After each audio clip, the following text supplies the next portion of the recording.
BTBG የተሰየመው በወደቀው አባላቸው በቤቢቲ ስም ሲሆን የቡድኑ አባላት እርስ በርስ ባላቸው ጥብቅ ቁርኝነት በጎዳናዎች ላይ ባላቸው ጨካኝነት ይታወቃሉ። ኪል ቢል በቡድኑ ውስጥ ደረጃውን በፍጥነት አድርጎ የቡድኑ ቁጥር 1 ተኳሽና አደገኛ አባል ለመሆን ጊዜ አልወሰደበትም። ገና በ16 ዓመቱ በጎዳናው ላይ ስሙ በከፍተኛ ሁኔታ ይጠራ ነበር።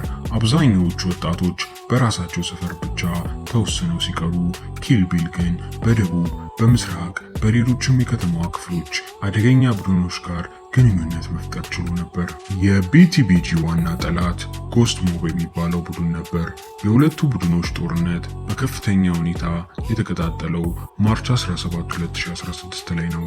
በዕለቱ የቢቲቢጂ መስራች ቤቢቲ በኖርዝ ሳይድ ሉዊስ አቅራቢያ በሚገኘው መንገድ ላይ ቆሞ እያለ አንድ መኪና ቀስ ብሎ በመቅረብ ጥይት አዘነበበት። ቤቢቲ ሆዱ ላይ ተመቶ ሆስፒታል ቢወሰድም ሕይወቱ አልፏል።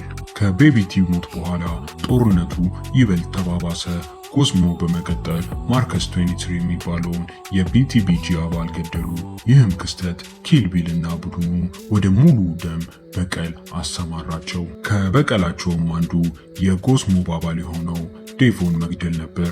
ዴቮም ከጓደኞቹ ጋር ከሚኒ ማርኬት ወጥቶ እያለ የቢቲቢጂ ተኳሾች ከመኪና ወጥተው በድንገት ተኮሱበት። ዴቮ መሪ ላይ ከወደቀ በኋላ እንኳን ተኳሾቹ አልተውትም። አንደኛው ተኳሽ ከመኪናው ወርዶ ሽጉጡን በመቀየር እንደገና ደግሞ ተኮሰበት። ሕይወቱ እንዲያልፍም አደረገ።